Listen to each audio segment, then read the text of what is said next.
Hello everyone, এটা আমার দীঘার ফার্স্ট ব্লগ ভিডিও। ট্রেন থেকে নেমে প্রায় সন্ধে হয়ে গিয়েছিল আর আমাদের রুম বুক করতে 5:30 বেজে গিয়েছিল। তো আমরা আজকে কোথায় যাচ্ছি, কি খাচ্ছি, সেগুলোই তোমাদের শেয়ার করব।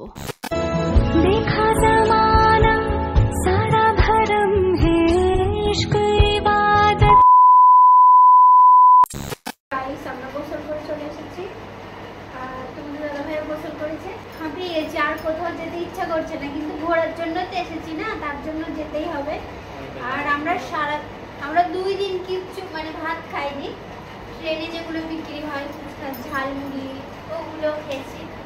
ওগুলো খেয়ে ভাত না খেলে শান্তি হয়? আমার যেতে ইচ্ছা করছে না। আমি কিছু করব না আজকে, অনেকটাই দেরি হয়ে গেছে। আমরা ট্রেন পাইনি গাইস, ট্রেন এতটাই লেট ছিল। তোমাদের আমি খেয়ে আসি, তারপর তোমাকে শেয়ার করবো। এখন কটা বাজে বাবু? 4:50 বাজে। এখন তো সন্ধ্যা হয়ে গেছে। এখন আজকে কোথায় ঘুরতে যাব? আজকে আর ঘুরতে যাওয়া হবে না, তাও দেখবো, চেষ্টা করবো। গোসল করে এসে তোমাদের দাদাভাই বলছে আমি কোন শার্ট পরবো সেটা আমাকে একটু দেখিয়ে দাও, কোন কালারটা পরবো আজকে। আমি বললাম এটাই পরো, যেটা তোমাদের দাদাভাইকে আমি দিয়েছি। টিভি রয়েছে, তারপর আমি রাতে সব কিছু শেয়ার করবো। এখন রুম টুর আমি দিয়ে দেবো, যে কেমন কি রুম আমরা পেলাম, কত চার্জ নিয়েছে, সেগুলো আমি তোমাদের শেয়ার করবো।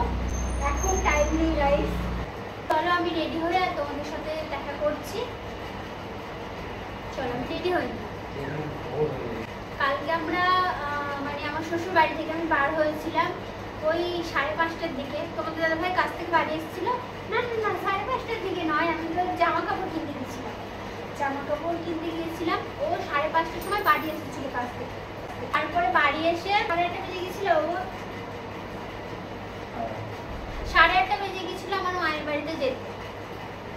তারপরে আমরা তাড়াতাড়ি করে, আমার এত খিদে পেয়েছিল, আর মা আমাকে তাড়াতাড়ি করে দুটো খাইয়ে দিল ভাত। আর ওকে তো বললাম, ও খেলো না, যেহেতু বাড়ি থেকে খেয়ে গিয়েছিল আমাদের বাড়িতে, তার জন্য। আর সব আমার দাদারা সব রেডি করে বসেছিল। তারপরে আমরা কি করলাম, ওখান থেকে তাড়াতাড়ি করে টোটো ধরে বেরিয়ে পড়লাম। কৃষ্ণনগরে আমরা নেমে পড়েছিলাম। আমরা তো যাচ্ছিলাম ডাইরেক্ট ওই ট্রেনটা ধরে শিয়ালদায় নামতাম, তাই তো বাবু?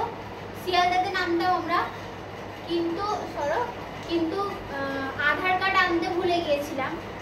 আমার আর আমার ভাবি, আমারটা মায়ের বাড়িতে ছিল আর আমার ভাবিরটাও ছিল ওখানে, আর তোমাদের দাদাভাইটা আমি মনে করে নিয়েছিলাম। তার জন্যই আমার আব্বু আবার অত কষ্ট করে, অত জার্নি করে, অত রাতে আমার আব্বু ট্রেন ধরে আবার আমাদের ওই আধার কার্ডটা দিতে এসেছিল, আমার ভাবির আর আমার। তারপরে আমরা একটা রাত 1:30টার সময় একটা ট্রেন ছিল, ওটাতেই আমরা শিয়ালদায় গিয়েছিলাম। এতটা জার্নি হয়েছে তোমাদের বলে আমি বোঝাতে পারবো না। এত ভিড়, সিট তো পাইনি, পায়ের ওপর পা দিয়ে, এতটাই ভিড়। তোমাদের দাদা ভাইকে দেখে আমার এত কষ্ট হচ্ছিল কালকে, আমি কি বলবো। আজকে ওর কালকে বলছি, যদি রাত ছিল তার জন্য দারুণ লাগছে। এদিকে আসো,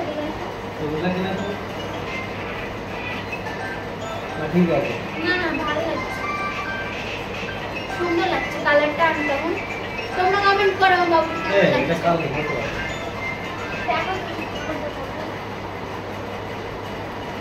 হ্যালো, হ্যাঁ দরজাটা খুলে দাও। হ্যাঁ হয়ে গেছে, হ্যাঁ ঠিক আছে। তারপরে আমরা কত কষ্ট করে আমরা আসি, 3 ঘন্টা 3.5 ঘন্টা জার্নি হয়েছে ওখানে। তো তারপর ট্রেনে অনেকটা জার্নি করার আমরা শিয়ালদা স্টেশনে এসে পৌঁছাই। আমরা শিয়ালদা স্টেশনে পৌঁছেছিলাম ভোর 4:30টার দিকে। তো তারপর আমরা ওখানে ফ্রেশ হয়ে চা পানি খেয়ে তারপরে আমাদের ট্রেন ছিল হাওড়া থেকে, তাই আমরা বাস ধরে হাওড়া স্টেশনে চলে যাই। হাওড়া থেকে আমাদের ট্রেনের টাইম 6:45। তো আমরা সবাই ট্রেনের অপেক্ষাতেই ছিলাম। 6:45 আমাদের ট্রেন আসার কথা, বাট তখনও ট্রেন আসে। 6:45 পার হয়ে গিয়েছিল, আমাদের ট্রেন আসছিল না। তারপরে অ্যানাউন্স করে বলে দিল যে আমাদের 8:30টার সময় ট্রেন আসবে। তারপর আমরা হাওড়া স্টেশনে বসেই থাকি, বাট ট্রেন এই করতে করতে পুরো আমাদের হাল বেহাল হয়ে গিয়েছিল। হাওড়া স্টেশনে বসে পুরো জীবন শেষ হয়ে যাচ্ছিল। ট্রেনের এতটা লেট হতে দেখে ট্রেনের প্রত্যেকটা যাত্রী এতটা রেগে গিয়েছিল যে স্টেশন মাস্টার ওনার সাথেও তুমুল ঝামেলা লাগিয়ে দিয়েছিল সব ট্রেনের যাত্রীরা। আমাদের পৌঁছানোর কথা ছিল সকাল 10টা 10:30 এরকম, কিন্তু আমরা পৌঁছেছি বিকেল 4:30-র দিকে। হ্যাঁ, তোমাদের বলে দিই যে এই ভিডিওটা কোন সময়ে। যেদিন আমরা ফার্স্ট দীঘাতে পৌঁছেছিলাম সেই দিনের ভিডিও এটা। গিয়েছিলাম ওল্ড দীঘায়। তোমরা তো দেখলেই যে আমরা রুম ভাড়া নিয়ে নিলাম, আর কোন রুমটা আমরা ভাড়া নিয়েছি আমার চ্যানেলে চলে এসেছে, তোমরা দেখে আসতে পারো ভিডিওটা। যেদিন আমরা পৌঁছেছিলাম প্রায় 4:30 বেজে গিয়েছিল। তারপর আমরা গোসল সেরে প্রায় খেতে আসতে 6টা বেজে গিয়েছিল। আমাদের ট্যুর ছিল 3 দিনের, মানে আমরা 2 দিন বলেই গিয়েছিলাম। এবার আমাদের তো একদিন ঘোরা হচ্ছে না, একদিন তো রাস্তাতেই আমরা কাটিয়ে দিয়েছি। তার জন্য ভাবলাম না, আমরা 3 দিনই থাকি, মানে একদিন তো রাস্তাতেই কেটে গেল, আর 2 দিন আমরা ঘুরবো। তারপর আমরা গোসল করে একদম রেস্টুরেন্টে চলে আসি ভাত খাওয়ার জন্য, যেহেতু আমরা 3-4 জনে আমরা কিচ্ছু খাইনি। আজকে অনেকটা সন্ধে হয়ে গেছে, জানি না ঘুরতে পারবো কি, তবে ইচ্ছা আছে একটুখানি ঘোরার। এই হোটেলের পাশ দিয়েই কিন্তু বিচে যাওয়ার রাস্তা আছে। ট্রেনে এতটা জার্নি করার পর আরো মন চাইছে না যে একটু ঘুরি। যাই হোক, আমরা এখানে বসেছিলাম খাওয়ার জন্য, আর আমরা অর্ডার করেছিলাম সবজি ভাত। আমরা চাইলেও কিন্তু ডিম ভাত বা মাছ ভাত, মাংস ভাত নিতে পারতাম, কিন্তু তোমাদের দাদাভাই কিন্তু ওকে অ্যাভয়েড করে, সবজি ভাতটাই ও পছন্দ করে হোটেলের খাবারের মধ্যে।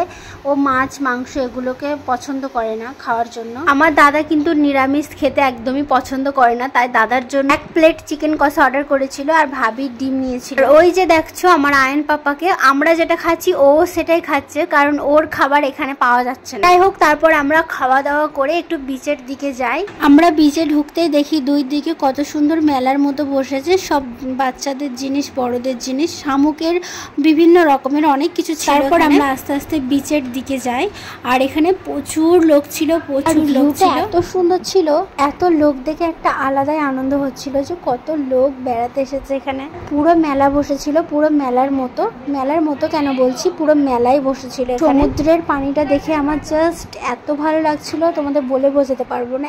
এত সুন্দর ভিউ এখানে দেখেই আমার মানে এখানে প্রায় আমরা 1-1.5 ঘন্টা বসেছিলাম। তারপরে আমরা কিছু ভিডিওস নিই, শর্টস নিই, এখানে কটা ছবিও তুলে দিই তোমাদের দাদাভাই। তারপরে চারিদিকে ঘুরে আমরা আবারও রুমে ফিরে আসি। এটা আমার দীঘার আসার ফার্স্ট ব্লগ ভিডিও। তোমাদের প্রত্যেকটা ভিডিও আমি শেয়ার করব, তোমরা আমার চ্যানেলটাকে সাবস্ক্রাইব করে যাও। আমরা দীঘাতে কেমন কাটাচ্ছি না কাটাচ্ছি তোমাদের সমস্ত কিছু আমি শেয়ার করব। তো এই ভিডিওটা আমি প্রথম দিনের ব্লগ ভিডিও, তাই এটা তোমাদের শেয়ার করে দিচ্ছি। চলো, ভিডিওটা বেশি বড় করলাম না, এমনিতে লং হয়ে গেছে, আমি জানি তোমরা স্কিপ করে চলে যাবে, ভিডিওটা দেখবে না, তাও তোমাদের শেয়ার করলাম। সো চলো, বাই, দেখা হচ্ছে নেক্সট কোনো ভিডিওতে।